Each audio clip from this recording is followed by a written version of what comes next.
Yeah, so we are on episode number 19 of What's Brewing, sis? I'm Shelly. I'm Bianca. I'm Deanna, and here we come together to serve the brews. As always. I've been waiting for this episode. Rub hands like Birdman. You have me saying that. I've said that a couple times this week. Yes. So I'm excited. We have read this book. We introduced it to you guys, had a whole commercial, and I got stuff to say. We know you have some things to say. So we definitely don't want to keep you guys waiting. We want to get into the book, and we want to do the proper introduction for our guests. So we will be right back. Hey, Brew Crew. I have the pleasure of introducing our special guest, Jacqueline Stewart. Writer Jacqueline Stewart is a well-educated woman, mother, and military spouse from Pineville, Louisiana, whose passion is rooted in writing. As a multi-published writer and writing coach, Jacqueline plans to continue telling stories and moving people along their journey with inspiration and encouragement. Jacqueline speaks, tours, interviews, and signs books live in order to push her narratives and spread her messages effectively.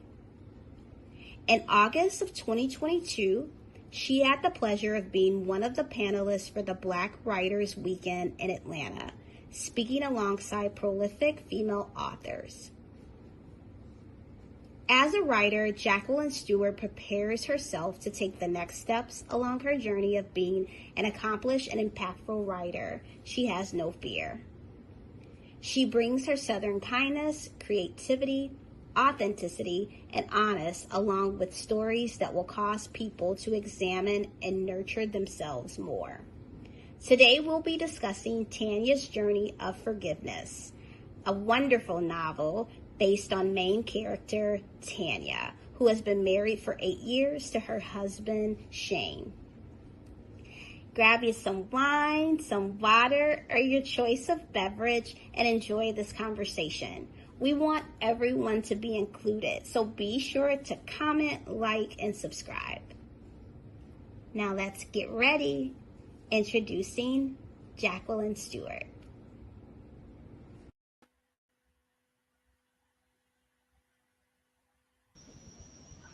Hello. Hey, Jack. Hello, ladies. My goodness, that was a beautiful intro. You guys put a lot of work into that. Thank you so much. Absolutely. You're so welcome. You are so welcome. We are so glad that you are here. So we kind of met in a roundabout way. I think, God works very mysterious, but he puts the right people in your life all of the time. And, we talked and you told me that you were an author, and I was definitely excited about having you on the show.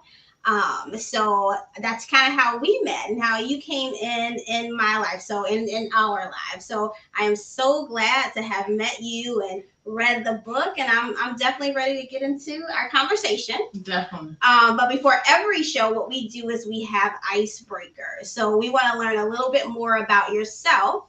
Okay. And then we'll let you dive in a little bit about something that we might have missed on your intro. But the first icebreaker would be, if you could learn a new skill, what would it be? If I could learn a new skill, oh my gosh. I'm not sure. Maybe like baking gorgeous cakes. Okay, I like that. Yeah, I like that a lot. I had two. Okay. So one would be dancing, because I can't dance. Okay. And the other one actually was baking as well. I want to be like, I bought my mixer last year as a Christmas gift to myself, but I want to be like really good at it. Okay, I like that.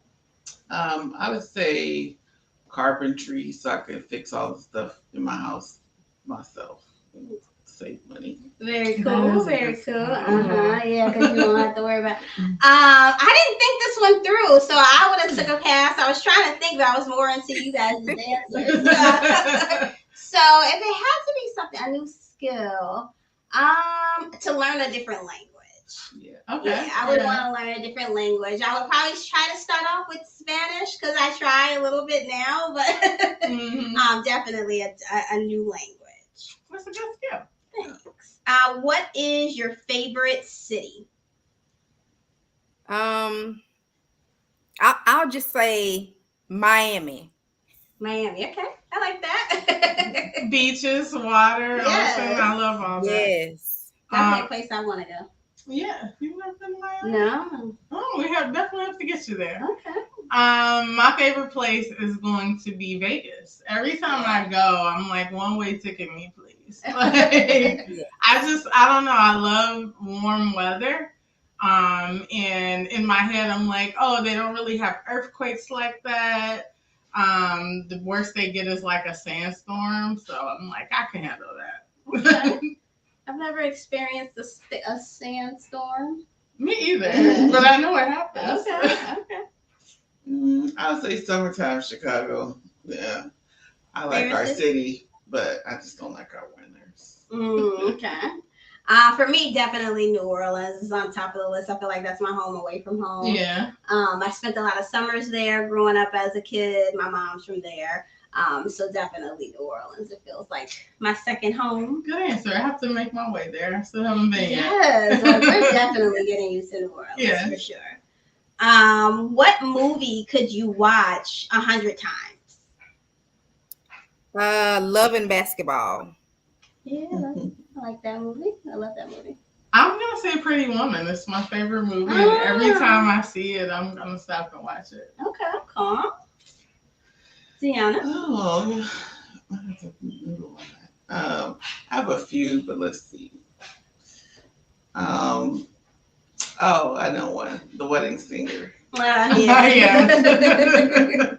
Yes, you can quote that movie. Yeah. For me, it would have to be The Notebook. I'm so corny. Oh, You're yeah. hopeless romantic. I am. Like, I love that story. It makes me cry every single time. Like, I just watched it for the first time. So, The Notebook. And everybody that's here and in the chat, let us know your answers to these questions too. I'm curious. Yes, definitely. So now we're gonna get into a little bit of the book. What to you is the hardest thing about forgiveness? You're asking me, or Yeah. the hardest? Oh my gosh, the hardest thing about forgiveness is the feeling of you letting someone, like you're feeling like you're letting someone get away with something. Yeah. So I think that's kind of, and maybe that's just pride, Yep. So yeah. Yes. And back to that question about what movie can you watch 100 times? Lisa commented and said Love Jones, and I just definitely know that would have been her answer because she loves Lorenz Tate. So yes, Lisa, I know that is your favorite movie, and he's from Chicago, so we need to bump Lisa into Lorenz Tate somehow. I don't know. He's married though. He's like, Lisa don't care. Lisa don't care. She can still beat him as a fan. Yeah. She gonna take the play. She gonna take him. The hardest thing for me about forgiveness is the audacity. Like, I think I hold on to the I would never to people. So if you do something that I would never do, it'd be the audacity for me. So it's like, it's hard for me to be like, okay, I forgive you. Because in my head, I'm like, how did you ever do something that will require me to forgive you? Because it's things that happen that I'm like, oh, I'm over it and move on. I don't call that forgiveness. I don't know. Do people call that forgiveness? I just move on. But like, if it's something huge enough that I have to actually ponder forgiveness, it'd be the audacity. Yeah. Yeah. The audacity is tough. What about you, Deanna? I think the hardest part truly about forgiveness is putting your pride aside, because you feel like either the person has wronged you or, done something so detrimental to you. I don't really think it's so much about them. It's about being able to put your own pride to the side and see they're just human and flawed. Yeah. For me, it's forgetting. Yeah. Like, it's like now that, we've come to this agreement of forgiveness, or I've come to this agreement of forgiveness. I'm like, but I still remember. So that to me becomes hard because you're telling yourself that you've forgiven, but it's hard, especially if you have to see that person's like. Do you have to forget in order to forgive? Well, that is my next question. I joked out list of the questions. So before we get started on the questions in regards to the book, type so hard. Oh, I'm sorry. I'm a hard typer. So before we get into the questions about the book, Jacqueline, where did the concept of the book come from? Well, honestly, I tell people this all the time. A lot of my ideas and concepts really just come from sleeping. So I tell people, when you feel like you are stuck, or people say writer's block, rest, sleep, because there's so many ideas that come to you. And so for me, I just get a lot of things through sleeping. And one morning, I think I was just coming out of my sleep and I had a vision. And so just a snippet of it. And so I just started writing what I had, and the book just began to flow from there. Yeah. Do you find that being a writer, your friends and family are like, was that character about me? Or yeah. Yes, of course. Okay, so I've been writing for a while, and I'll say this. I first started writing, I first was, I still am a playwright. I went to school for theater, so I started writing plays, and then I went to web series and just different things like that. And you will be surprised when people watch your stuff, they're thinking, is she writing about me? Because I guess it's hitting so close to home, And so, yeah, I do get those questions from family members, friends, and even I've gotten it from a coworker. No, baby, I'm not thinking about you. I'm just writing, So yeah. Yeah, I have a couple of coworkers I probably will write a book about. So that's probably why I'm not an author. Well, you can change the names and address and everything. So, like, girl, this is not about you. Yeah. So I want to make sure we're paying attention to the comments too. So Carolyn, back to the question in regards to what's the hardest thing about forgiveness. She said, I can forgive, but I can never forget. Yeah. And I think that can sometimes be a pretty heavy burden to bear. It's hard to carry that, and it's so easy to say, okay, I forgive you. But I think it's so much work behind the actual word of forgiveness. What do you guys think? For me, once I decide that I'm gonna forgive you, it's like done. Like I don't go back and revisit. I don't circle the block. I have forgiven you. I don't forget though. It's gonna be there in the back of my head somewhere, and not in a spiteful way, but more like, okay, I know you could cross this bridge because you've done it before, but I'm forgiving you, so I'm not gonna shield myself or be weird with you, but I just know where you're at. You know what I mean? Yeah. And I'm sorry. Oh no, so I was gonna say, so do you think you can forgive somebody, but they don't regain your trust? Like, do you separate the two? Question. Yes. Trust has to be, everybody handles trust differently.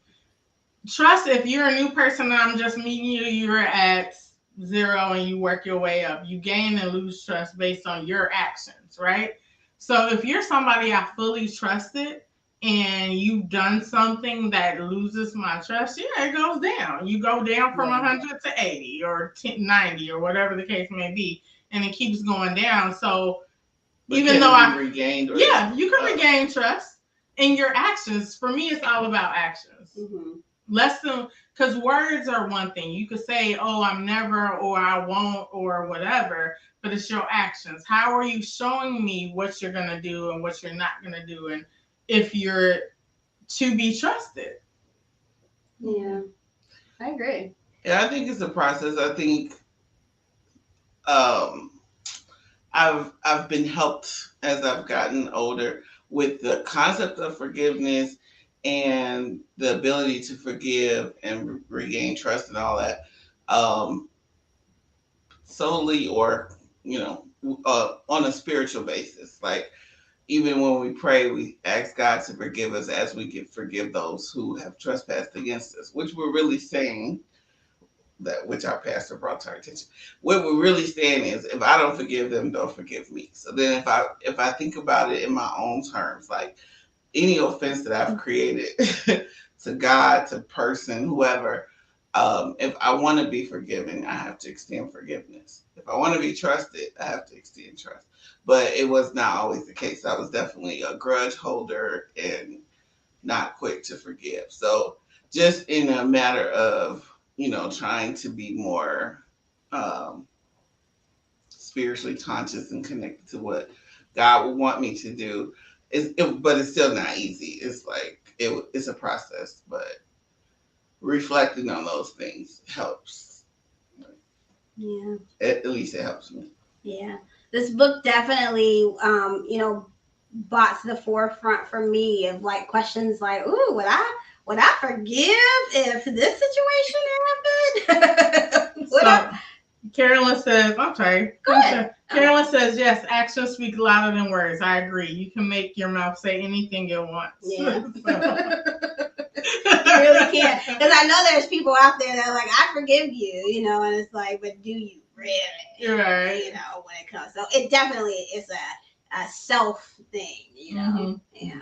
I think everyone's definition of it is different. Like, I don't think forgiveness and trust have to be the same thing. I don't think they're the same thing. No, I'm saying anybody. Yeah. Everyone has a different way of extending forgiveness. They might start everyone at 100. Like, okay, cool, I forgive you. You're at 100 with trust and forgiveness and whatever, and you maintain that however you do. But me, I'm like, I forgive you, but you got to build my trust back. What's your thoughts on that, Jacqueline?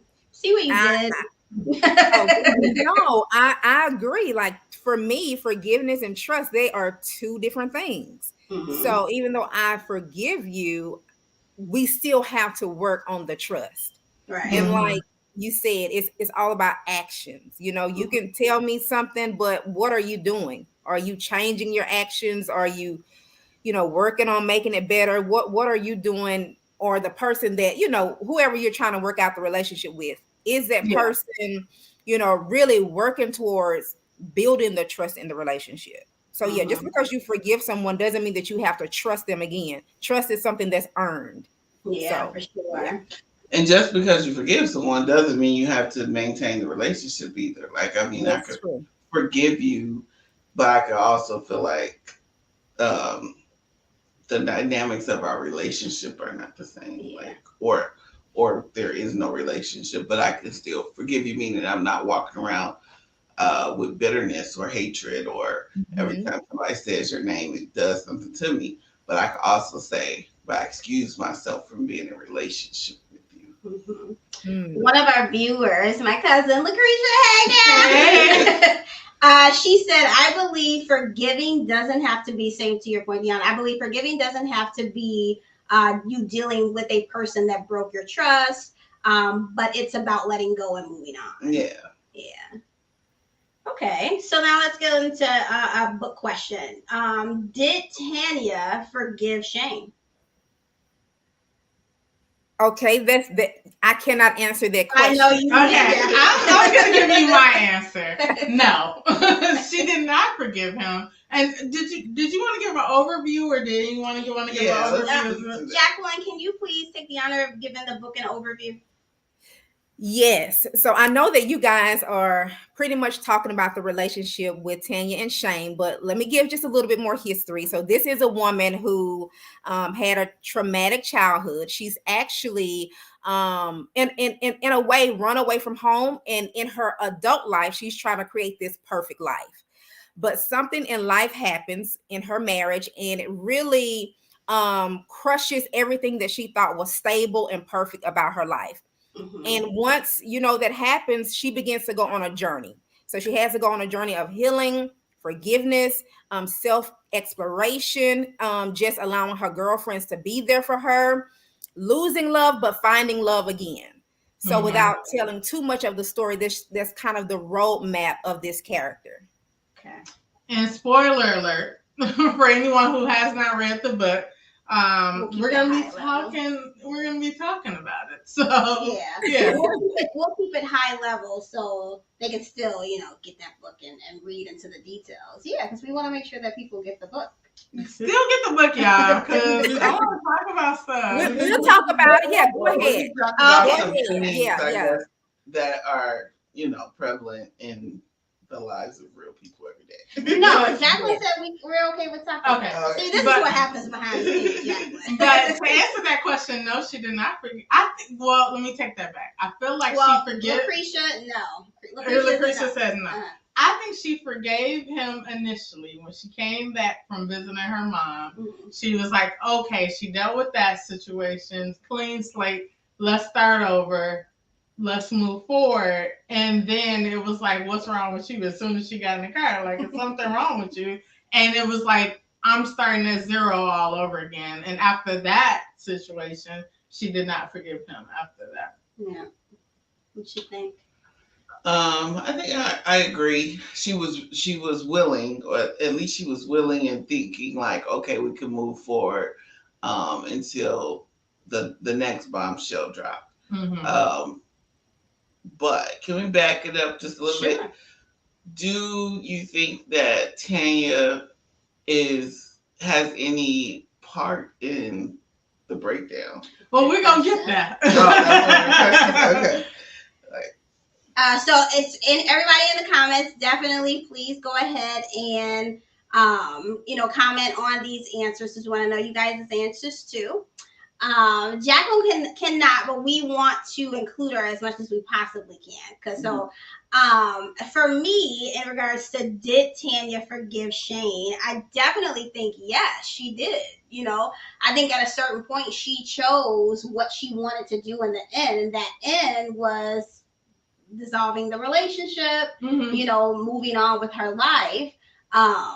But like back to what we were saying, that you can forgive somebody, but you don't have to be with them. So I would lean on the side that if she could forgive her mom for what was such a traumatic experience, that she may be able to forgive Shane.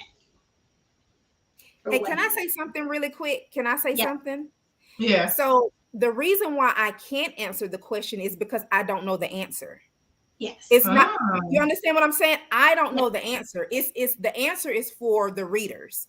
Yeah. So basically it's whatever you think Tanya would do at the end. I don't know. Yeah. You see how I think the door was still open. I think she wasn't there yet, but like there could definitely be a sequel. They could get back together. I don't think it's like it was dead set, never again. She still thought about him. She still wondered, So I think there was room still for more with the two of them. Did you want them to get back together? And that's a question for everybody. So I was kind of impartial. I felt like if they got back together too fast, it would send the message like boys will be boys and women tend to be more nurturing and forgiving. I think had a man been in the situation, it wouldn't have been much of a challenge for him to completely walk away. But I think women are a little more lending to accept foolery too fast. So I like the fact that even if they eventually get back together, it wasn't like an instant acceptance and we're going to be this happy family. Like that never happened. So yeah. What about you? Did I want them to get back together? Yes. No, absolutely not. So initially, yes. Okay, he cheated. She forgave him, but they were going to go to marriage counseling and work it out. Now, if she would just went back to him right away, I'd be like, that's a little weird. Like, get some counseling, figure out what the breakdown was and work it out, right? For me, the problem I had with Shane is the audacity. It wasn't It was one premeditated. She said in the book to him, like, I was working a job. We had a wonderful home. I was coming home and I was cooking and cleaning, giving you sex however you wanted, whichever way you wanted. Everything was taken care of, except I said, I'm not ready right now to have kids. But it was she like 7 years. It wasn't like 7 years. Everybody's time clock is different. No, but wasn't their initial agreement? They had an initial agreement. They didn't say a set amount of years. She said, give me a few years and then we'll work on kids. I mean, so okay. He should have made that more clear, but I think 7 is excessive. Even if it had been 3 years, that's a few. But that's your version of excessive. Yeah, that's what I'm saying. They should have clarified that. But I don't think it's unreasonable for a man who expects to have children to get a little, like, 7 years later. And it wasn't like she tried and had issues. She just was like, I'm enjoying living my life as a married woman who, without the child being in the equation. But it's like, she wasn't taking his feelings into consideration. She neglected her end, which, to Lisa's point, because Lisa commented and said she did want them to get back together. I did too. I'm a helpless romantic as well, Lisa. I wanted them to get back together. And when she started kind of like seeing other people, I'm like, what are you doing? Like, why? Lisa said wait. Lisa then said she broke the agreement. Mm-hmm. So then Lucretia said, but she broke the agreement, and they said 3 years. And then she kept extending it. Yeah. Well, still, regardless of whether she broke that agreement, you don't want Tanya to have no blame in the situation. No, that's not what I said. So she definitely had blame. Her blame is the fact that she went through trauma and she lied to him when they got married. So she absolutely has blame for, she should have been honest about her family background and what her reservations were about having children. However, even if she broke the agreement, he should have said, hey, this is how I feel. If we don't have children, I'm out. I'm done with this situation. I've explained it to you. I want to have kids. Every time it turns into something different, I'm out. And that's the adult thing to do. Mm-hmm. To make someone know he did keep trying to talk to her about it. But he didn't say, I'm out. Peace. Because he didn't want to be out. Okay, that's fine. He kind of did. I think he wanted to be with his wife, but he wanted his request to be heard and fulfilled and all that. But is that how we do it, though? No, I'm not excusing him for stepping outside the marriage, but I'm saying, like Krisha said, that was the catalyst of the deterioration of the marriage. Like, I think I agree with Lucretia. And Lisa agrees too. Yeah, if she had kept her end of the agreement, his eyes wouldn't have wandered. He wouldn't have felt emasculated. Like, I don't care. That's not emasculated. And I have a problem with the men are allowed or excused to step out, or anybody in a marriage is allowed to step out because they don't get their way in one thing. Be a grown up and have yes, he did try to have this conversation with her a few times, but let that person know the severity. Hey, this or this, baby, or I'm out. Okay, so what do you think about what Lucretia just said? But it seems like he tried to talk to her, but she was very dismissive. She absolutely was dismissive. But did he say or I'm out? He didn't say or I'm out. Yeah. So he knew the severity of it in his head and didn't let her know the severity of it. Yeah, just like she was mistaken that everything was perfect. Even when she initially saw signs that there was things breaking down, he started staying out late or, making excuses about having to work. She was still telling herself, this is still my perfect marriage. He's a perfect man, all of that type of stuff. So she was also fooling herself to believe that she could just keep extending this deadline or whatever and not really have consequences for the extension, or not really care about how he felt. Like, I don't think she was fooling herself. I think that's what she actually thought. She actually thought everything was good.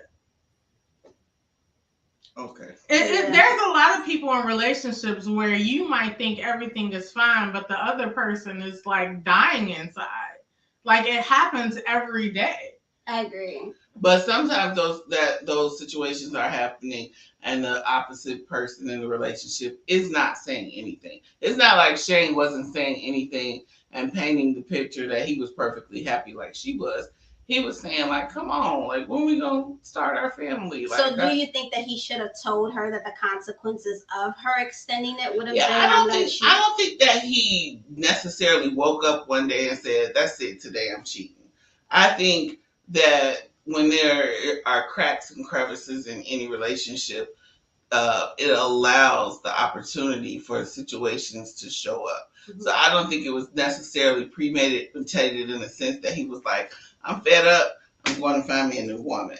But I think the right woman came into view in a time and space where he was feeling neglected. Mm-hmm. But I was gonna type back to Lisa, but I'll just read. So Lisa said, I think she wanted to believe it was good, but I feel like sometimes if you don't have an example of what a good relationship or marriage looks like, then maybe in her head it was good. Because what does she have to compare it to? Yeah, no, she definitely thought she was doing everything right. I think that was mentioned a few times in the book where it's like, I'm doing this and I'm cooking, I'm cleaning, and the house, everything seems perfect to me. Like, why would you do this to me? And I think because it was the child for Shane and the child for Tanya, it just never got to this point where they both said, okay, now it's time for us to do it. They never came to that agreement.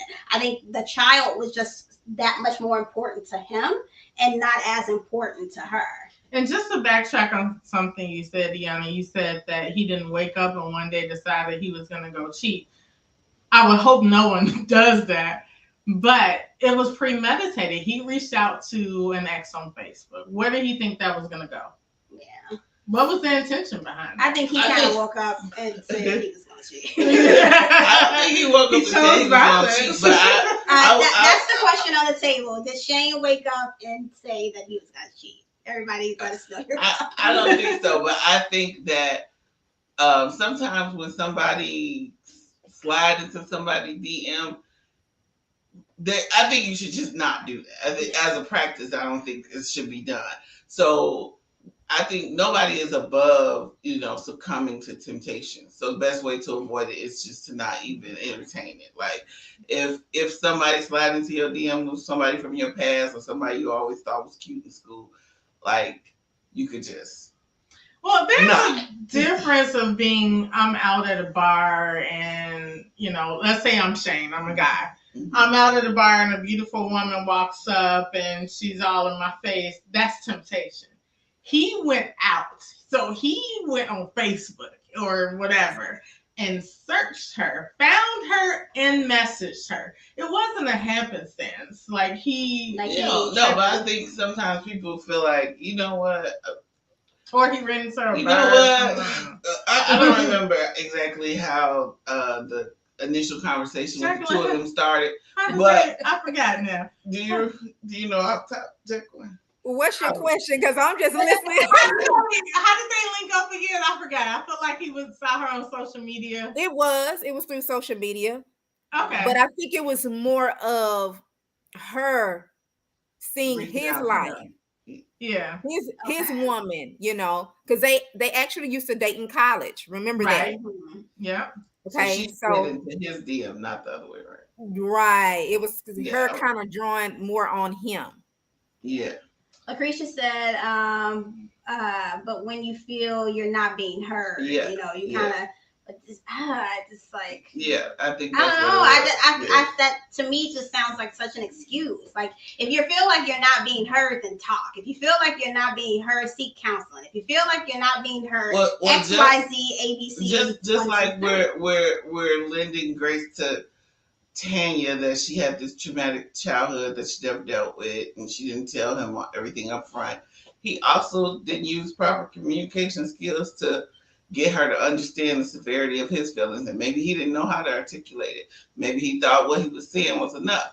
But again, if they had been in a better space with each other, I think the girl who slid into his DM might have got blocked, but they weren't in that space. Tanya, Tanya. Jacqueline is like, look. Jacqueline, what are your thoughts on how he communicated that?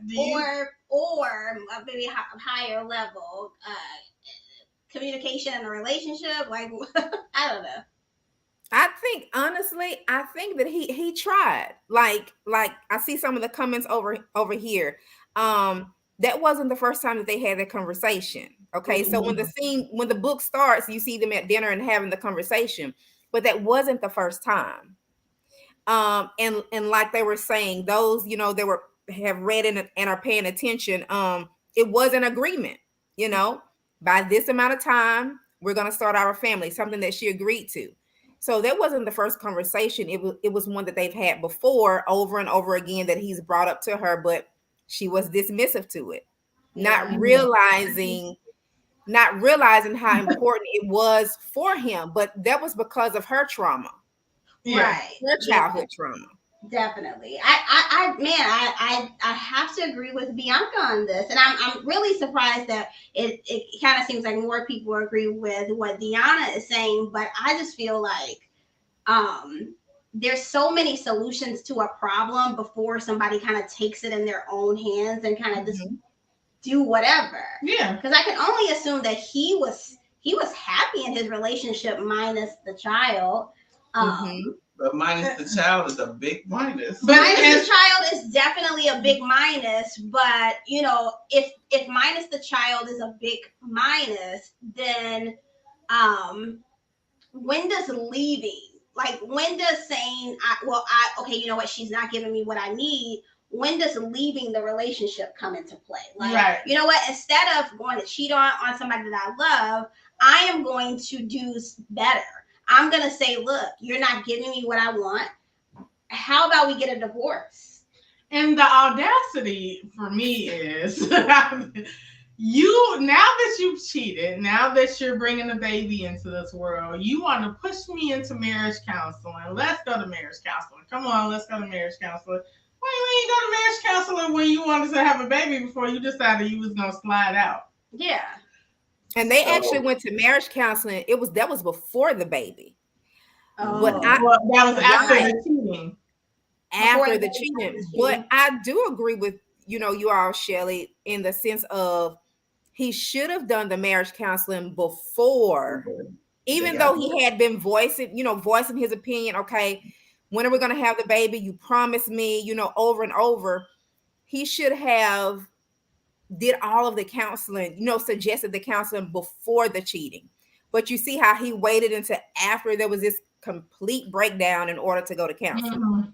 So that was backwards. So yeah, very much so. I'm gonna try this. I don't know what would happen, but I want to kind of bring these up. Okay, so Krisha said, if roles were reversed and it was the man reneging on kids, would you feel differently? No, I still, even if it was Shane saying not right now, because she never said no, we're never having kids. She just said not right now. But if it was Shane saying not right now, I would still be like, let's go to marriage counseling and figure it out, versus her sliding out to cheat on him. Yeah. How old are these people, Jacqueline? I forgot. 28 and 30. Okay. Yeah. So, I mean, he might have also been looking at, at what age are you going to start having these kids? Because he mentioned that it's not ancient, but it already been 7 years into the marriage after she agreed to 3.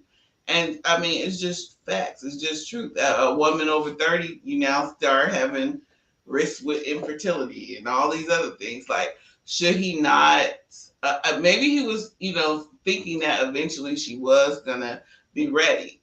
But I mean, yeah, no, I Shane just I feel I like don't think he was. No, I don't think he was being excessive in his request, having waited 7 years for her to say, wait, 7 more, or how many ever more. But I think he should have been, I don't know, a little more forthright with just how difficult it was, or just how bad he felt, like who knows? And I think it is hard for guys to express their emotions.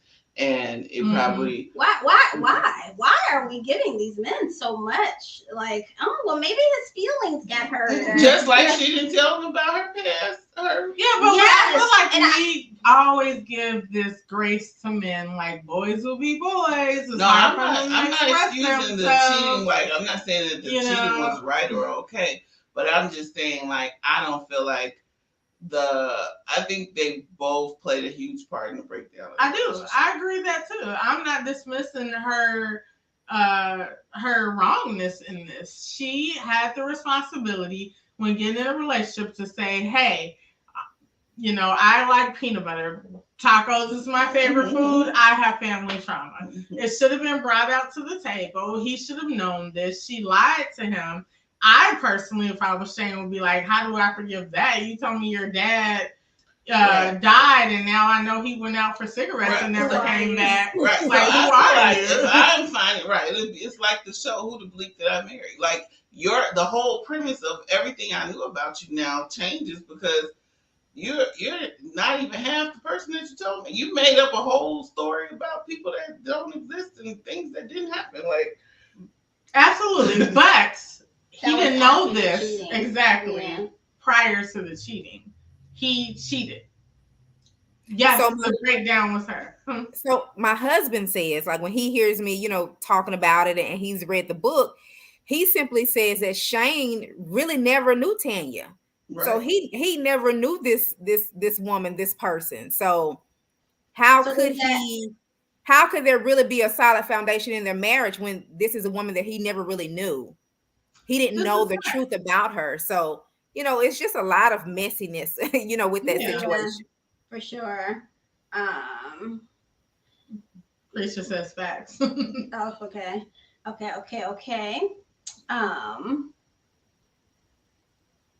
Who's more wrong, Shane or Tanya? I have to give them an equal. So, you want to know from our audience too? Equal for me. Yeah, I think they're equally wrong. Therefore, for me, it takes away I don't have the audacity factor because she had the audacity to make up a whole family, and he had the audacity. She's like to make a family. Yeah. Do you guys agree out there equally, Creisha? Creisha says equally. Iris says equally. Okay, Iris. Who hoped Shane would be? Wait. Lisa said I'm more upset with Tanya. Okay, Lisa, tell us why. Tell us why you're more upset with Tanya, and we'll come back around. Carolyn said yes, both. Yes, both. Okay. I'm interested to hear why, Lisa, because you're the romantic person with me. Because I definitely feel like she was living. I think she was kind of living in this dream world a little bit. Right, she created her own fantasy, and then reality smacked her in the face. That's all. I think when you go through that childhood trauma of a parent not being around, you do create a fantasy when you start to get in relationships. Either or. Either you're untrusting of that person or you create a fantasy. So I get it. I understand how she created that fantasy, but Okay. Lisa says she was not honest with anybody about what she had going on. Very true. And Creisha says she created a facade. She definitely did. Yeah. And I think when you can't keep it real with nobody, anything is bound to happen. Like if nobody really knows who you are and what's, true about you. Because her friends didn't know either, right? I don't remember if her friends knew. No, I don't think her friends knew. Yeah, Jacqueline. So it's like nobody knew her. She was a myth to everyone. So, like, yeah. Yeah, I definitely think, see, this is what I'll say is always going to get me in trouble. What? I was just going to say, but it ain't savage. I ain't sure. She could have another baby on her. No one knew, absolutely.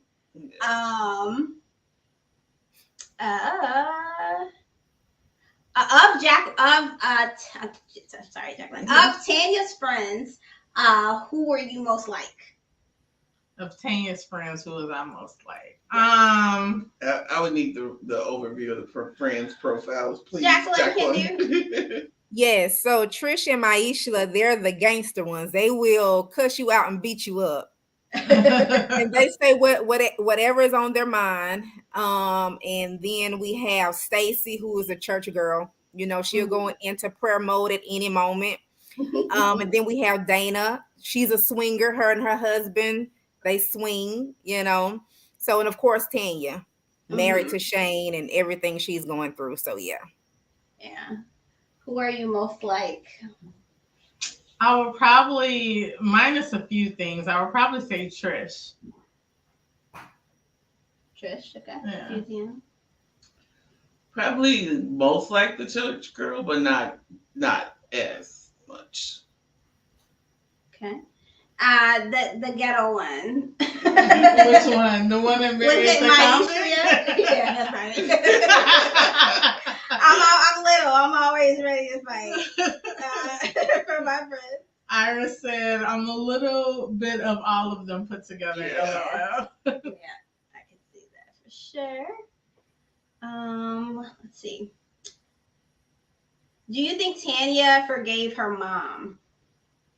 Absolutely. I feel like she forgave her mom. Mm-hmm. I feel like she was kind of pushed to forgive her mom because she knew if she forgave her mom, she could definitely forgive Shane. Yeah. Yeah, I feel like she forgave her mom. I think the adult her and going back and talking to her mom could understand her mom a little more. Doesn't excuse what happened to her under her mom's roof, but I think she gained a better level of understanding. Mm-hmm. Yep. Almost down to my final questions. I think sometimes as parents, like, you try the best you can. I think as an adult, I can understand some things that you would have thought, like, how could she? Yeah, how could she? In her mom's eyes, she was doing the best that she could. Although it was a terrible situation, all the way around, she did the absolute best that she could. Yeah.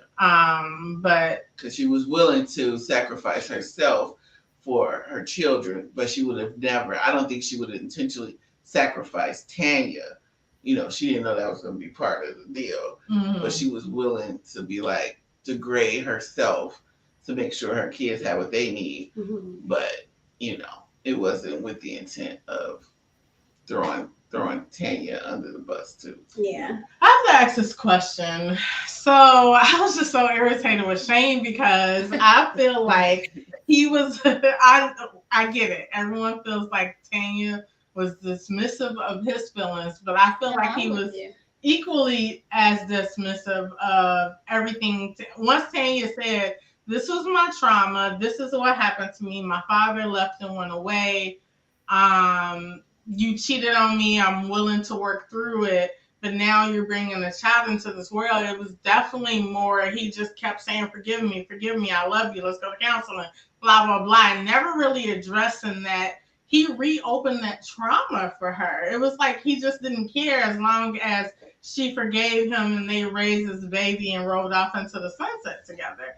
Did y'all feel like he was kind of dismissive of her feelings a little bit? No, I don't think he was dismissive of her feelings. I think he wanted the counseling to work through their issue, but also to work through her trauma. But he could not treat her like, if he had known that going in, maybe he would have been more delicate to her resistance. But he was at a deficit because he didn't know that happened to her. All he knew was that she kept extending the agreement. He didn't know why. We're past that. I'm saying now that he knew what her trauma was, and he knows that he cheated and he has a baby on the way, I feel like he was just like, forgive me. I just want to be a family again. So what? And not really sit with himself to say, dang, I re-traumatized her. Well, I wouldn't take the onus on re-traumatizing her because I didn't know you were traumatized in the first But he place. did, though. Regardless of whether he knew it or she was traumatized or not in the first place, now Right, he knows. I'm sure he felt bad about that. But I think it would have weighed more heavy on him had he known that and reopened the trauma. I didn't know the trauma existed in the first place. I'm pretty sure that he felt horrible that happened to her. I don't think that he was unloving or unkind to her. He never addressed it. I don't know. I don't remember the thing. I read the book like in 2 days, so I don't remember his exact words when she revealed her trauma to him. But I don't think that he was like, "Oh, okay, well, that's not a big deal." Like, I mean, he was definitely sad for her and tried to comfort her and all that good stuff. But then it was like, all right, cool. We, now this baby, like, let's deal with this and let's be together and live happily ever after. It wasn't. I think she would have had to. They would have had to have been in that, counseling space to really get deep with that, and then that just didn't happen because they didn't stay together long enough. But yeah. But he has the audacity to ask, "Where are you staying at? Are you with another man?" You have the time to ask those questions, but you don't have time to try to figure out what's going on. Yeah, I agree. So I would say Shane is. I would say Shane. Oh, I would say Shane is a tad selfish. Mm-hmm. Yes, very. Absolutely. Yeah, for sure. Iris says, I agree with Deanna. What do you agree with Deanna with, Iris? Yes. Tell us more. She buried it herself for 30 years. Like, she created this whole life like that didn't happen. Now you want me to stand in your trauma that you never stood in. Like, yes, I do want you to do that. Well, sorry. Because now then they definitely should be divorced. If that's the way you feel, I feel like you have to have compassion. You have to care. I think that let me just say this: you have to care about how other people feel. Just because it's not a bother to you or don't affect you that way, don't mean it's not affecting this person. As a married couple, you have to, or relationship, or whatever the case may be. Just because something don't bother you or you don't care about it, don't mean that this person don't care about it. You have to recognize that he didn't feelings. Care about it. I think he did recognize her feelings. You just said so. You didn't deal with No, but I think, like I said, they didn't stay in counseling long enough to get deep with that. I think had she really been like staying with the counseling, that would have been part of it. Like, before they could get to the restoration of their relationship, they would have had to get deeper with her trauma. Maybe he would have saw her open up more about it, all of that. But they just didn't get there. So, and then she basically was like, not sharing anymore. So to him, it looked like she moved on with her life. Like, it wasn't a real stuck point. So then his focus was on, how can I get my marriage back? And not so much. If she had been like falling to pieces, not, her normal self, or not seeming to have moved on and dating other people, and really like reopening the trauma has now crushed her to nothing, or, it showed up differently, then maybe he would have. Why do people gotta do all that? Well, why I gotta fall apart to dust? No, well, if we're not talking about it, we're not together. We're not talking about it. You're not expressing to me how you feel. How do you want me to respond to you? Ask. Hey, how you feeling about your trauma? Or she wasn't willing to talk to him. I think he was trying to talk to her. She wasn't willing to talk to him about the marriage. He was, I love you. Let's get back together. By the way, are you sleeping with another man? Yeah. And she kind of liked that a little bit. But did he ever say, what you revealed in therapy or revealed to me was really big? How are you feeling about that? I don't remember what he said when she initially said it. Because he didn't. Yeah. So I would have to go to page 47 when she reveals the shame. No, you said he did show compassion when she yeah, at that moment, but then what? Yeah. You think it went away because she revealed it all? You think that he no longer felt sorry for her because he didn't bring it up? I'm all about action. What's your action? I think he was trying to get in whatever little bit of communication he could, and he felt the best message to give to her was like, I still love you. I hope you can forgive me. I still want us to be together. Shane was trying to get that baby and then get his wife back. Like he was trying, he went to an extreme cheating on his wife to have the baby with hopes that, because he didn't want to be with the lady that he had the baby with, and who ended up leaving her child at the end. So I think that so the question that I want to kind of ask and Ira said, I think he cared. I think he was selfish. Did Shane cheat with intent? Did Shane cheat with an intent to have this baby? No. And the answer for me is absolutely. You think so? No, I don't think he intended to bring a baby into the relationship. I think. Okay, so there are preventative ways to not have a baby, right? You think every day. Yes, and I would love to know if anybody else agrees. Forgo with those every day. I would like to know if everybody agrees. Be hoping that they don't get pregnant every day. But no, I would like to know what everybody thinks about that, and hopefully there's someone out here that agrees with me. But I mean, come on, we are adults. When you have sex, there is a baby that could possibly not come. For sure. Okay, that's pulling a whole nother topic. But and then they had sex. Every day. They had sex with no condom. Oh wow! I thought we all would agree. Are we saying that everybody that has sex uncapped is hoping to have a baby? No, you're rolling the dice. No, you're out here rolling the dice. No, I am not saying that. Am I saying that for Shane? Absolutely. So I initially said no. He got the best deal out of the game. He got the baby, and he didn't have to worry about the baby mama. You don't think that he thought so that this I initially said so you thought he wanted to be a single dad? No. I think like I said, he wanted to get his marriage. He wanted what he wanted. He was having a little baby fit. I want my baby. I'm gonna go out. I'm gonna cheat. I don't think he just wanted a baby. I think he wanted a baby with Tanya. Like, he wanted a baby with Tanya, but at some point he's probably still wanted the baby with Tanya, but he then wanted the baby with the little he subconsciously not right. Subconsciously he didn't wear a condom. Like, why not? Yeah. The same reason every day people would subconsciously. Okay, so then are we talking about so then why did he cheat? So that's the new question. Why did Shane cheat? Because he was unhappy. He was stressed out. He was unhappy about what? His marriage, his wife. And what about it? He said he had a good marriage, right? Right. What else would he want? He in my opinion,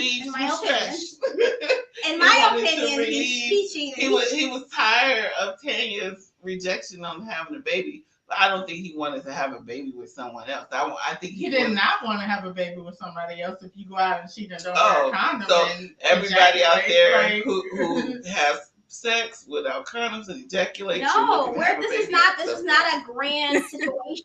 I don't think everybody that's having sex right now is saying I'm having sex to have a baby, but I definitely think that Shane, let's keep it to Shane. Shane was definitely having a child. Was definitely pissed off with his wife. I definitely think. So you think he was just having fun? Like, I'm so frustrated that I'm not. Like, can I finish? Mm-hmm. I'm so frustrated that I'm not getting great sex from my partner. That I'm not happy with my partner, with the exception of the fact that they're not having the child. That he's like, well, I just want to go have sex with somebody that want to go have sex with me. Tanya was willing to have sex with Shane. So men will tell you oftentimes it's not even about that they're not having great sex. That doesn't necessarily is the reason why they cheat.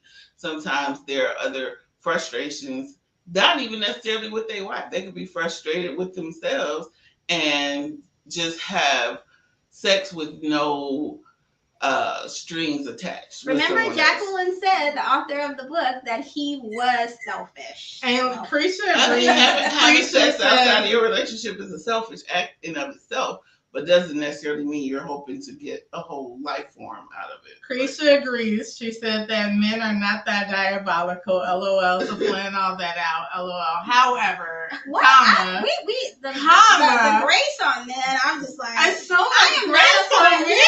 Like, I am not a part of here's the men hating club, but I just just like I'm all about accountability. You have to have accountability in life, period. Regardless of I think anything. this is the But the let me finish consequence. this. Let me say this. He was married. He was unhappy in his marriage. He decided he was gonna flirt with temptation. Mm-hmm. He decided he was gonna lay down. I'm sure in the back of his mind, as he was laying down with this woman, he was like, I know this is wrong. I'm sure in the back of his mind when he was laying down with this woman, he was like, I should probably wear a condom, but I'm not. So you did all of that, knowing that it's a possibility of not wearing a condom, you could get somebody pregnant. That is a plan. It's a subconscious plan. Whether you planned it out, right, or it subconsciously was something you like, I'm just go with it. You hold some liability in this. Oh yeah, your consequences are that the baby is coming, whether you planned it or unplanned it. But that I don't think was his ulterior motive. I don't think he was like, let me just go have a baby with somebody like, else. why is Shane and Jacqueline? You are an amazing writer, because that for one, it's sparking all of these conversations, but for two, I think you wrote the book brilliantly, almost to where the people that don't agree with me. So Ira says she knew from college days that he wanted a family and she wanted the same. She also says he was not unhappy in the marriage. Right, he just wanted a child to bring more happiness to the marriage. That was just okay. And things like that. What are you saying? I was about to say this. Even though I don't feel as if though it was necessarily intentional, he did in some way complain about his wife not wanting children. Mm-hmm. And then here it is, you're telling the side chick, this is what I want and this is not what's happening. And then she's telling you, well, if I was your woman, then we would have a family. Right. But it doesn't mean in the act that it was intentional. It was just emotional. Things just got out of control. Absolutely emotional. And let's not forget the qualms of a woman are much more than that of a man. So like the side chick and the seductress. Oh, man come on. No. Are you kidding me? Come on. No. When a man is hearing exactly what they want to hear. I don't care. Wait, yeah, I know, but go ahead. I'm gonna let you finish. When they are hearing exactly what they want to hear, and you hear men, doctors, and everybody else tell you, especially when they have an erection, you can just about get and do anything. Now, that woman, her full intent might have been to jack up his marriage, and then she didn't even really want a baby. But yeah, at pulling at the thing that was the most difficult for him to manage at that moment, he might have done anything. Not excusing his behavior. He still has to deal with the consequence, which for him, it cost him his whole marriage. But I don't think he went into it saying, I want to dissipate my marriage. I think it's prehistoric thinking. It is prehistoric thinking. It's right now happening. You gotta let her finish now. To say that men can't control themselves. They don't know what to do once they're in that spirit. No, you're an adult. You make choices every day. Let me finish. He's an adult. He has to make adult decisions every day of his life. Do I make a peanut butter and jelly sandwich or I make turkey? You have the choice to make whether you're going to cheat on your wife or not. All the way down to the moment where you whip it out, you can decide, you know what, this is wrong. I need to go my butt home. You can make, he remembered that it was wrong after it happened and broke it off for her. He remembered then. He could have remembered in the moment. Yeah. It is prehistoric thinking to keep giving men to keep giving men this G pass that, that it's okay if they cheat because They tend to do this and they tend to do that. You're a grown up, make grown up decisions at the end of the day. And I'll lend you this. Women are the same way. If you put yourself in the right situation with the wrong person, you can find yourself doing some things you know good and well you should not do. And you know good and well you might even regret the next day. I think when we take it there, we gotta stick with the character. In the moment, think about your own life. There have been times that you too. But it was moments before that. Before he got down to cheating and laying in the bed with her. It was the moment of reaching out on social media. It was the moment they bumped into each other. It was the moment they was outside. You had all these moments before the moment you had sex. You could have stopped it at any time. And unfortunately, both men and women go through the moments every day. And go through all the way. But specifically, and don't get regret. And don't regret the moment until they get caught. Specifically with him, he don't get a pass. He had a lot of moments. I give him a pass. Jacqueline, can you? I'm just saying it is. Was this their only moment? Was that the only moment? I don't remember in the book that they shared and had sex with each other. That was the only moment. Wow, that it was so intentional. Come on, give me a break with the fact that it wasn't intentional. He knew exactly what he was doing. He could have stopped himself from cheating on him. He took a risk for sure, but I don't think that risk was to lay down with this lady and not make a child. I just don't. I just didn't get the point of the other woman because she got pregnant and wanted him, but she didn't want to be a mother. Her damn self. Her damn self. What do you think about that, Jacqueline? It's true. She didn't want kids. She had her own life in New York, living her best life. But like I said, even for her, it was an emotional moment. So she was telling him what he wanted to hear in order to get what she wanted from him. Yeah. Which was that connection. Yeah. I wonder would we be a little less forgiving of Shane, and being that I'm not forgiving of him, that if we knew what traumas he had, what did he have going on, then I think that, given that Tanya had her traumas and we don't seem to care much for her, everybody on the opposing end doesn't seem to care much about her. I just feel like he's getting off with a lot of the things that he does because men don't. I don't think he got off with anything. He lost his wife, like the marriage dissolved. And still trying to get her back. She is minding her business in the restaurant at the end. He see another man. Let me write her a letter and tell the waitress to give this to him.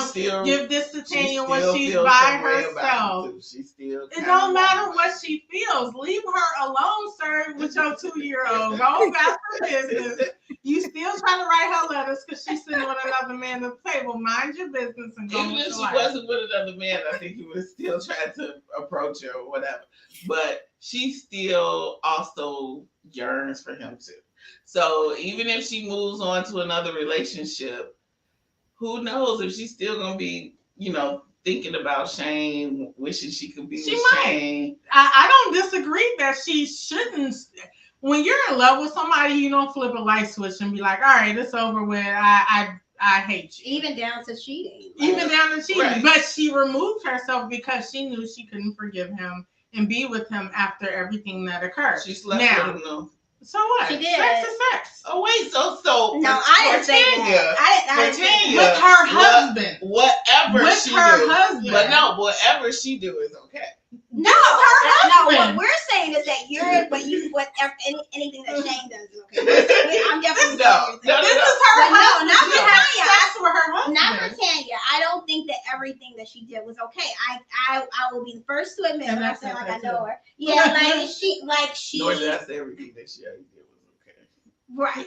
We're not saying that though. You said I didn't say it. Okay. She's getting too much grace in the situation, but I think that. Yeah, I think that he wanted to have that baby. I think that just because she still had sex with him doesn't mean that, she should just get over it. No, I don't either. If our audience has any questions, Jacqueline, are you still okay on time? No, I'm saying the fact that she... Yeah, I'm good. That she did have sex with him means that there may be room for restoration for them, but she still wants to be with him. And that maybe she feels like he's not like this god awful person that should be banished from her life, but she's hurt by the situation. But maybe with time and healing or whatever, she can get back to a place where she feels comfortable with being with him. I'm not saying whether she should or she shouldn't. So, question, that's the question. Should she forgive him? She should forgive him, yes. Forgiveness don't necessarily mean that they have Should to. She forgive him and get back with him? If you want to. I mean. And reading the book, reading the book and knowing the characters. Should she forgive him and get back with him and try to save her marriage? That's for everybody. I think that I would not hate it if she got back with him and they went on to have a successful marriage. If it was Shane, would you feel the same way? If she cheated on Shane and had a baby with another man and had this baby sitting in his face every day, would you feel the same way? I would feel like it would have to definitely be a journey. Like their time, if either one of them, whichever way it went, were quick to get back together, like with no space time for healing and counseling and all that, I think it would eventually fall apart again. But if properly built back together, either way, I think is possible.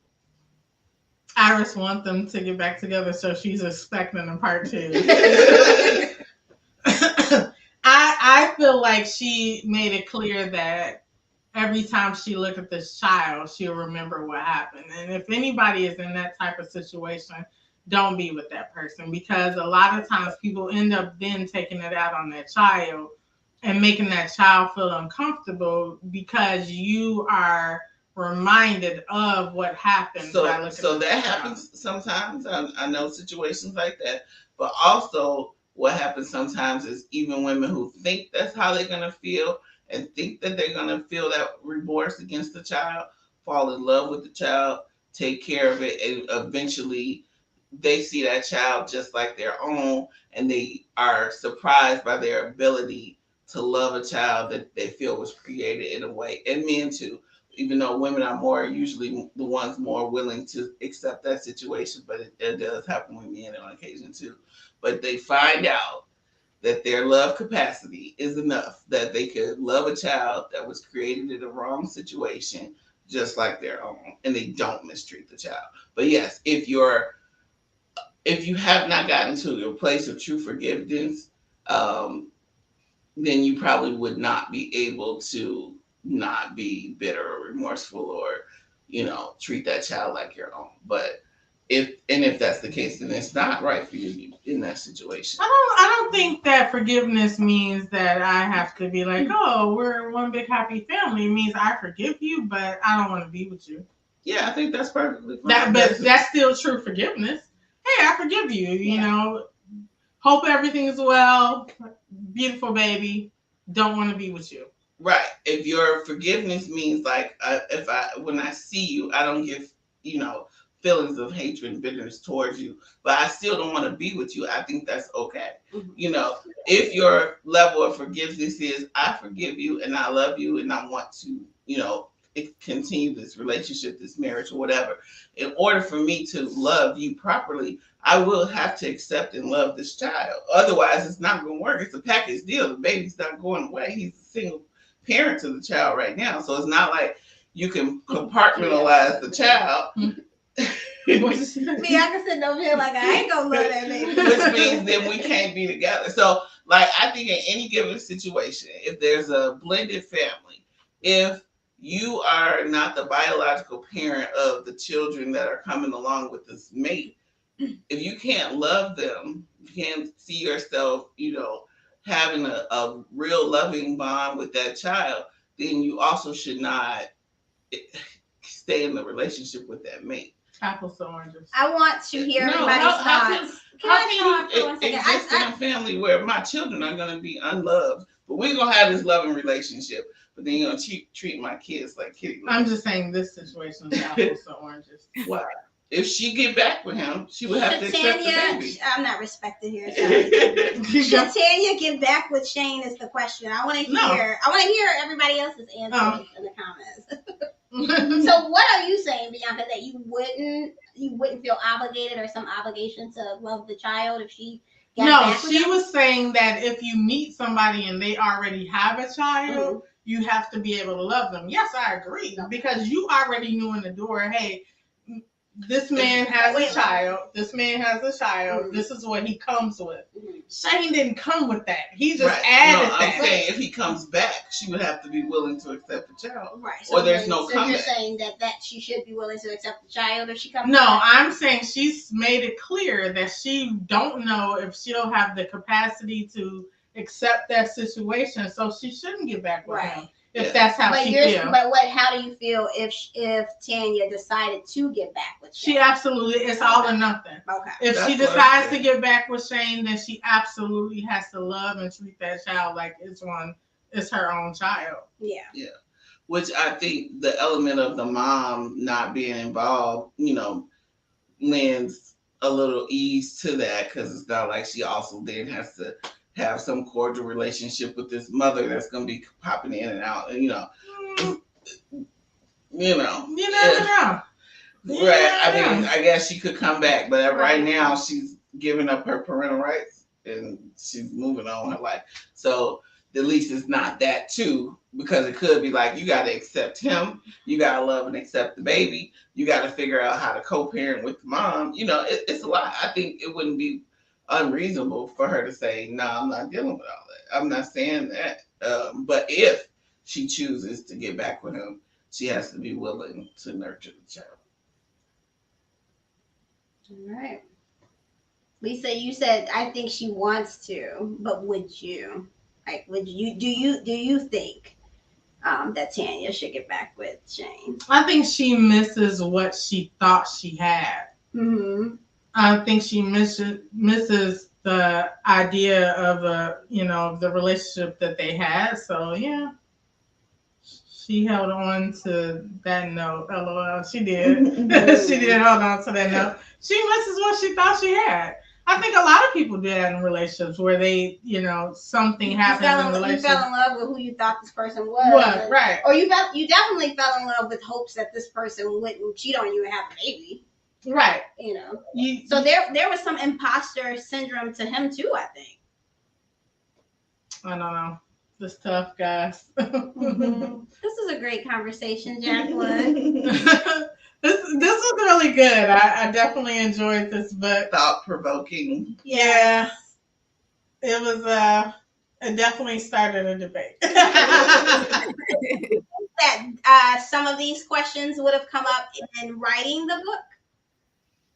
Did I? Well, you guys have a lot of the questions. No, you guys have definitely given me a perspective, a different perspective, which is what I want from people.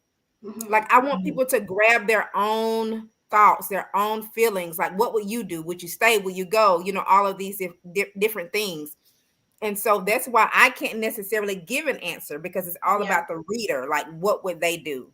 So you guys, it's awesome. I'm enjoying listening to you.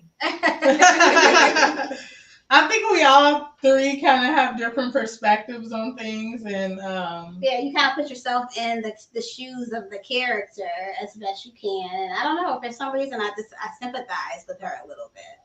I do as well. Like I said, I don't put I definitely put some blame on her.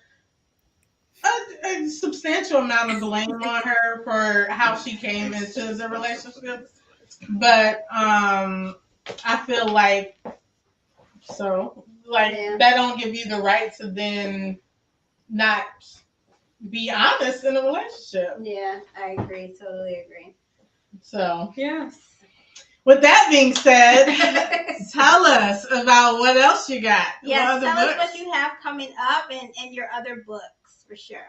Well, look, since people are saying they want a part 2, I know someone thought of the idea of Shane's journey of forgiveness. I was on a different IG live with another person that read the book, and they were talking about doing, the part 2 for Shane. And so that's something that I'm really thinking about doing. Also a part 2 to my book, A Way of Escape. People have been asking for a part 2 of that, but I love to leave people on a cliffhanger.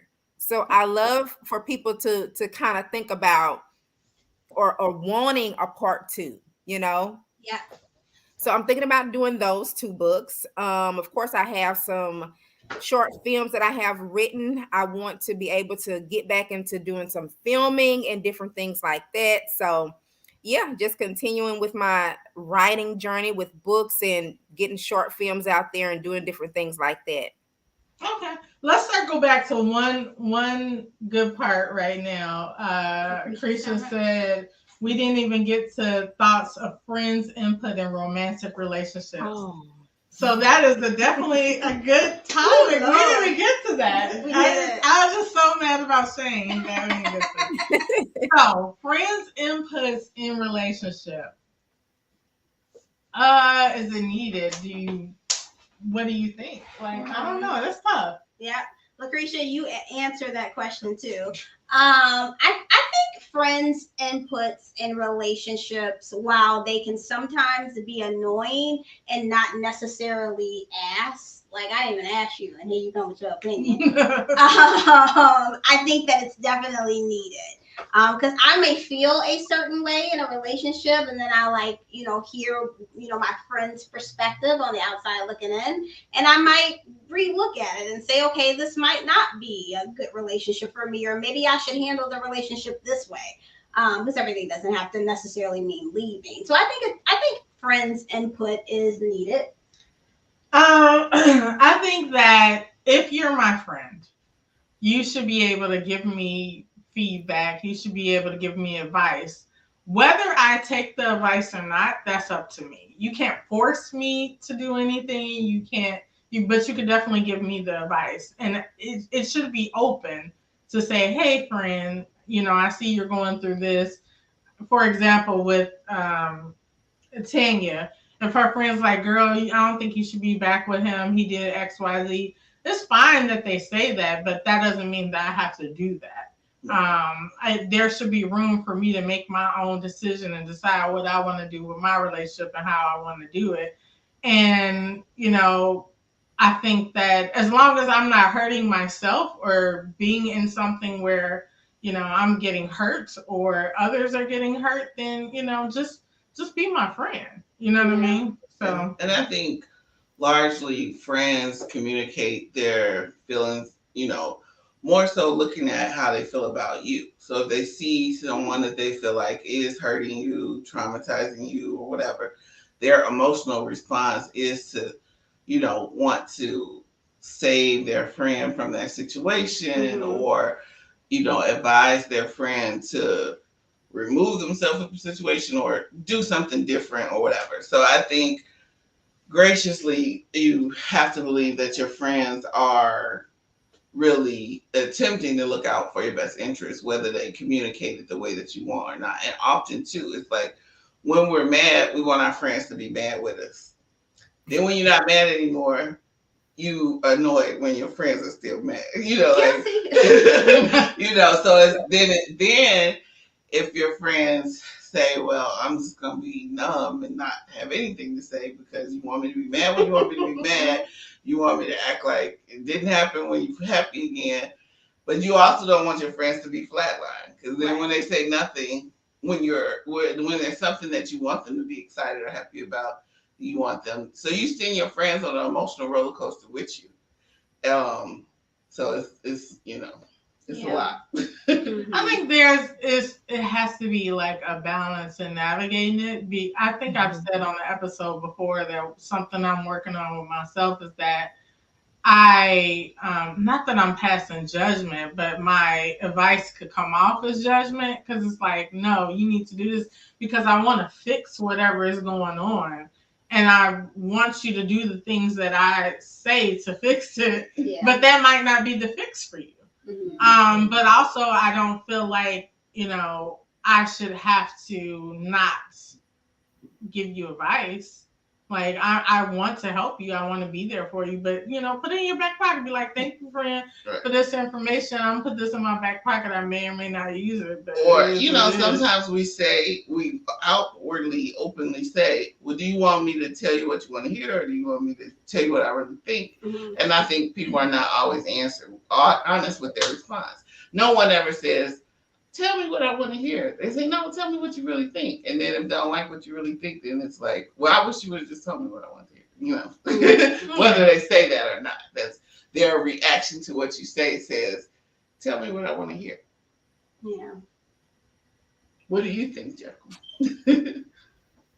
Well, what I love about these ladies is that they support each other no matter what. So whatever a person wants to do, they support them in that. Now they may have something small to say about it if they don't disagree with it, but ultimately they support each other. Just like the part in the book where Maisha is getting married to a guy that was in prison. Tanya necessarily didn't like it, but she said, hey, that's my friend. This is what she wants to do. I'll voice my opinion just a little bit, but I'm going to support my girl no matter what. Yeah. So that's what I love about these ladies.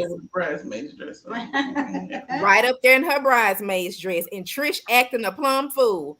But they supported her. So I think that's what friendship is about. I mean, you're gonna say your piece some, but ultimately you support your girls no matter what. For sure. I definitely would be like, so are you sure? But girl, that's the pink dress. Let's go with that. I like that one. But yeah, definitely, because I feel like women get a bad rap on, men always say stuff like, I don't like her friends because XYZ, and the single one can't give married one advice, and the married one can't give the single one advice, and why you always listening to your friends, and it's like, well, men listen to their friends too a little bit, men go to get advice from their friends, they may not sit down the way women do it, but I feel like they're influenced by their friends, whether they admit it or not. Even if they don't, have these heart-to-heart talks, they judge their relationships by their friends' relationships or lack thereof or whatever. They do, whether they admit it or not. Yeah. And I've definitely been friends with a lot of guys that, one of them might be in a relationship and he might be like, his single friend would be like, man, come with us to the XYZ, let's go hang out, blah, blah, blah, kind of influencing them to like, be bad. But so it happens. Men influence other men as well. Yeah. For sure. They just try to act like it doesn't happen. Yeah. Crazy. So, yes. This has been a great conversation. This has been a great combo. I'm glad I got that off my chest. Yes, we are absolutely just blown away with the conversation along with the book. So we must know, what do you have coming up? Yeah, like I said, I'm thinking about doing a part 2 to Tanya's journey of forgiveness, but more so Shane's journey of forgiveness, because I want to give people, his perspective, kind of how he was feeling. Like you said, maybe there's some trauma in his life, him dealing with his ego, his selfishness, people been able to see on the inside of him, and how he was dealing with that whole situation and why it got to that point for him. And the second book, A Way of Escape, I'm planning on doing a part 2 to that, because a lot of people have been asking for a part 2 because of the way it ended. Like I said, I love to give a twist to endings. I like for people to think, and I like for people to want more. Okay. So this was, for me, I planned on it being my last book, but when my mind starts brewing, then, I have to get it out. And also, like I said, I have some short films that I've already written. So I want to work on getting those filmed as well. Yeah. And my Christmas book, which is a short story based off of, loosely based off the life of my mother, a woman raising 5 kids. I want to do a Christmas movie off of that book. So eventually, hopefully I can get to that and all of that, but those are my plans. So our viewers, well, I'll go right back to that. Our viewers are saying, no, don't make it your last book. So we definitely need more. Yeah. You know, I read the other comment too that came in. Yes. This message is from It's Coffee Time Morning Motivational Thoughts. I don't think you necessarily have to be in a relationship to have wisdom, especially if you are led by the Spirit, in my opinion. Yeah, I agree. It's true. Yeah. Sure. And another thing before we wrap up, too, I want to make sure that we thank you for the beautiful article that you wrote about us. Yes. You know what? You ladies are so amazing, and just really, I appreciate you all because you really took a chance on me and this book and, you know, doing all of this that you're doing. So I thank you and I appreciate you, and just being here and listening to y'all. You guys are amazing. Like, I love your I love your personalities, your take, you know, your passion. And so y'all are amazing. And I'm just praying that, you know, God will take y'all higher and higher and higher in this that you're doing, because you're great. You really are. Thank you so much. We really Thank you. Thank We you. really We appreciate that. And back at you. Yeah. So let us know when that book is fresh off the press. Yeah. We would love to have you back to talk about Shane. At first, I was like, I don't want to hear about Shane. Yeah, I did. Nobody care about Shane. But I now Shane is a deserving of some love too. I am now turning the tide. I do want to know what he's going through. I kind of feel bad for him that he put himself in. With me. You know, I feel bad for him. Look at him. He wanted a baby with his life, not his goofy self over here with a 2-year-old. I'm fine with you calling him your goofy self. Jacqueline, you have an event coming up. Yes. October 6th, yes. Yes. Can you So let everybody know about that and where they can find you. right. Thank you so much for remembering. I forgot. But yes, so you know, I realize that there are a lot of people who want to present themselves as business women. I'm going to stick to the women, but business women, they're writers. They have a brand that they want to put forth, but they don't know how to write a bio. They really don't know how to present themselves. They don't have anybody to help them. And so on October 6th, I'm teaching people how to write a bio and just really keeping it simple. And knowing, you know, letting people know it doesn't have to be elaborate. It doesn't have to be anything hard, but mostly it just has to be authentic. So if you're somebody that you have a business, a brand, you know, and you want to get out there, because like say for me, when I present myself to you all or anybody else, I have a bio already ready. You know, I have a media kit, all of those things. And so when you're trying to go higher, you need a bio. You know, people need to see your work, your education, even if you haven't been to school, but maybe you have some street knowledge. If you're a mom, maybe you've raised kids. That's wisdom, that's knowledge right there. Yeah. And so I just want to make it easy for people and just let them know that it doesn't have to be anything hard. And so really God wants to take you higher, but you have to put in the work. You have to put yourself out there in a professional way. And so I just want to help people to create a bio, and that is on October 6th. For those of you who have a brand, but you're kind of afraid to put yourselves out there and you don't really know how to write something professionally in order for people to see it. That's amazing. Yeah, I think it's almost as if a writer, an author is creating and bringing somebody's story to life. So I think that's amazing what you're doing, because you could be an author who only writes books, but you've taken it to that next level. So I find that to be so awesome, because a lot of people's stories aren't heard because they don't know how to write it.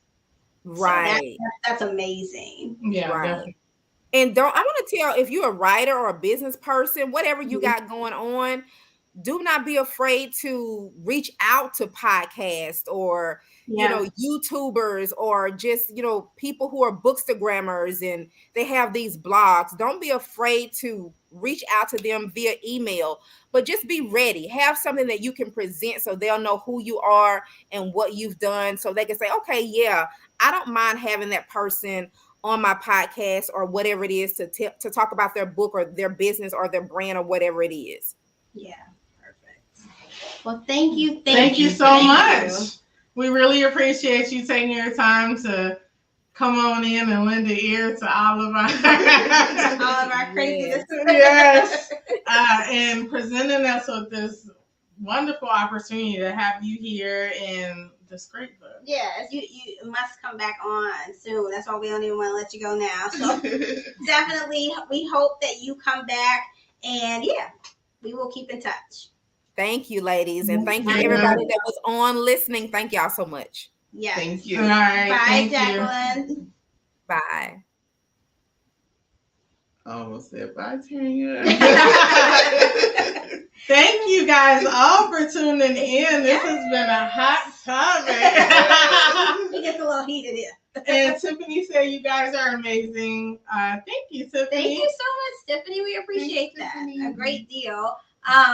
We're just happy, one, that you're here and you commented, and everybody that has commented today. We appreciate you guys so much. Would love to hear even more thoughts about how you guys feel on the book. So, always feel free to comment, share this video with your friends, and yeah, we can get everybody involved. And before we let you guys go, today is National Coffee Day. So we have launched our first blend. It's a medium blend of coffee. It's available on our website, cafecocolatte.com.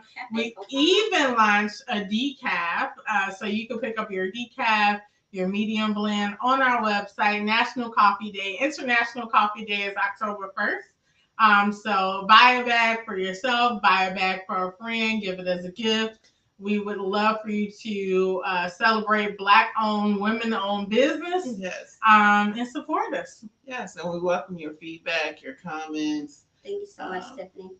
And grab your coffee. Yes, grab your coffee. And our coffee is different, okay? Because if you're a coffee drinker, this will change your life. I just want to speak on the coffee a little bit. This will change your life. It is a smooth taste.